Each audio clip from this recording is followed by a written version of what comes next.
ఇప్పుడు చెనగన్ దయాకర్ అన్న కూడా వాడు ఎవరు నాకు తెలియదు, అసలు ఎవడో తెలియదు. ఎందుకు చెప్తున్నావు ఇంత ఆవేదనతో చెప్తున్నావు? ఎవరైనా అసలు సీఎంకే నా వల్ల కాదు, చేతులు గద్దర్ అవార్డ్స్ ఆంధ్రోళ్ళకి ఇచ్చే.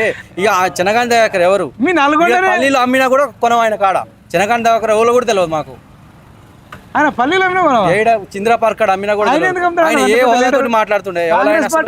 కాంగ్రెస్ పార్టీ అధికార ప్రతి నువ్వు రేవంత్ రెడ్డికే నా వల్ల కాదు, నేను అది నన్ను కోసిన రూపాయి లేదు అని మాట్లాడేటోడు అట్లా ఇప్పుడు సపోజ్ నేను కోచింగ్ పోతున్నా, గ్రూప్ 1 కోచింగ్ పోతున్నా, నాకు జాబ్ వస్తుందంటే వాడు ₹1,00,000 అప్పిస్తాడా?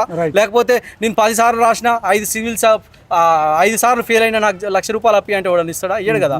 అది కూడా అట్నే ఉంది. ఇది ఎట్లా అంటే ఇది ఒక లాలూచి మాటలు, ఆంధ్రోలకు మేలు చేసే తప్పితే. మరి నిరుద్యోగులకు రక్తం ఉడకట్లేదా? నా దగ్గర కోసిన డబ్బులు లేవన్నప్పుడు మరి రాజీనామా చేయండి, ఇంట్లో కూర్చోండి, మిమ్మల్ని కొయ్యాల్సిన అవసరం లేదు, డబ్బులు తీసుకోవాల్సిన అవసరం లేదు, మీరు ఎందుకు ఛాలెంజ్? ఇతను అనర్హుడు సీఎం పదవికి. ఊర్లో సర్పంచ్ కూడా అట్లా మాట్లాడు, వార్డు మెంబర్ బర్లగాసేటోడు కూడా అట్లా మాట్లాడు.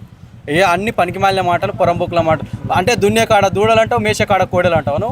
అంటే ఏదైనా పని ఉన్న కాడనేమో నేను దూడని అంటావు, మేసే కాడనేమో నేను ముఖ్యమంత్రి అంటావా? నీ అన్నదమ్ములు ఎంత కుంభకోణం చేస్తున్నారు. నువ్వు ఒక 4 నెలలు నువ్వు కడుపు కట్టుకుంటే నేను రాష్ట్ర ఆర్థిక వ్యవస్థ ముఖ చిత్రం మారుస్తున్నావు. ఇదేనా ముఖ చిత్రం మార్చేది?